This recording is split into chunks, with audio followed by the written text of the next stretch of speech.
L'amour est la seule puissance par laquelle les chrétiens peuvent vraiment travailler pour le Seigneur. Oui, c'est cela qu'il nous faut. Nous avons besoin non seulement d'un amour qui nous unisse les uns aux autres, mais nous avons besoin de l'amour divin pour accomplir notre travail parmi les perdus qui nous entourent. Est-ce que souvent, nous n'entreprenons pas beaucoup de travail, comme les hommes entreprennent une œuvre philanthropique, par une disposition naturelle de compassion envers notre prochain? Est-ce que nous n'entreprenons pas souvent un travail pour Christ parce que notre pasteur ou un ami chrétien nous y a appelés? Et ne faisons-nous pas souvent l'œuvre de Dieu avec un certain zèle, mais sans avoir reçu un baptême d'amour? On demande souvent qu'est-ce que le baptême de feu. J'ai répondu plus d'une fois, je ne connais aucun feu comme le feu de Dieu, le feu de l'amour éternel qui a consumé le sacrifice au calvaire. Ce dont l'Église a besoin, c'est du baptême d'amour. Et pour le recevoir, il faut qu'à l'instant, nous nous mettions la face contre terre devant Dieu et que nous plaidions. Seigneur, que l'amour descende du ciel dans mon cœur. J'abandonne ma vie pour prier et vivre comme quelqu'un qui s'est livré afin que l'amour éternel habite en lui et le remplisse. Certes, si l'amour de Dieu était dans nos cœurs, quelle différence cela ferait? Il y a des centaines de personnes qui disent « Je travaille pour Christ » et je sens que je pourrais travailler bien davantage.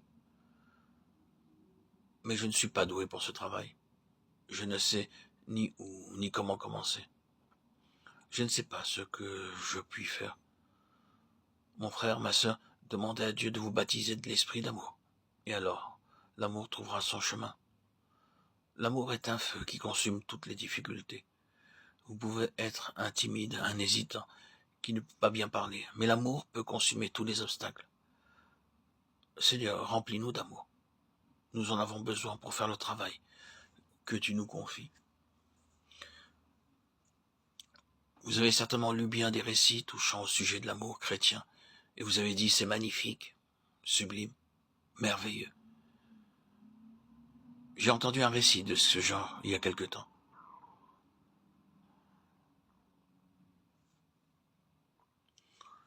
On avait demandé à Madame Butler, une femme d'un pasteur anglais, Joséphine Butler, qui consacra sa vie au relèvement des femmes tombées, de venir parler dans un refuge où se trouvait un grand nombre de pauvres femmes. En arrivant, elle s'approcha de la fenêtre avec la directrice. Elle aperçut au dehors une malheureuse femme qui était assise dans un coin. Elle demanda à la directrice qui était cette femme. La directrice répondit « Je l'ai eue dans la maison 30 ou 40 fois et toujours elle s'est sauvée. On ne peut rien faire d'elle. Elle est trop bas tombée et son cœur est trop dur. » Mais Madame Joséphine Butler dit « Il faut qu'elle entre. » La directrice lui dit alors « Nous vous attendons, l'auditoire est rassemblé et vous n'avez qu'une heure pour donner votre message. » Madame Butler répondit « Non, ceci est beaucoup plus important. » Et elle sortit et alla vers la femme et lui dit « Ma sœur, qu'avez-vous ?»« Je ne suis pas votre sœur, riposta la femme.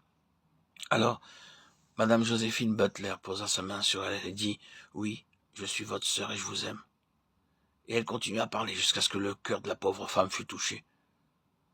La conversation dura quelque temps, et l'auditoire attendit patiemment. À la fin, Madame Butler amena la femme dans la salle. La malheureuse femme, dégradée, déchue, se tenait là, remplie de honte. Elle refusa de prendre une chaise et s'est assise sur un tabouret à côté du siège de Madame Butler. Et Madame Butler passa son bras autour du cou de la malheureuse et la laissa s'appuyer contre elle, tandis qu'elle parlait aux personnes réunies. Et cet amour toucha le cœur de la pauvre femme. Elle avait trouvé quelqu'un qui l'aimait réellement, et l'amour de Madame Butler amena cette femme à l'amour de Jésus.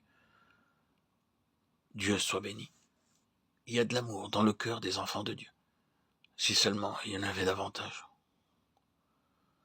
Oh, Dieu, baptise nos pasteurs de ton céleste amour, et nos missionnaires et nos colporteurs, et les membres de nos réunions bibliques, et nos évangélistes, et les jeunes de nos églises. Que Dieu commence par nous maintenant, et nous baptise de l'amour divin.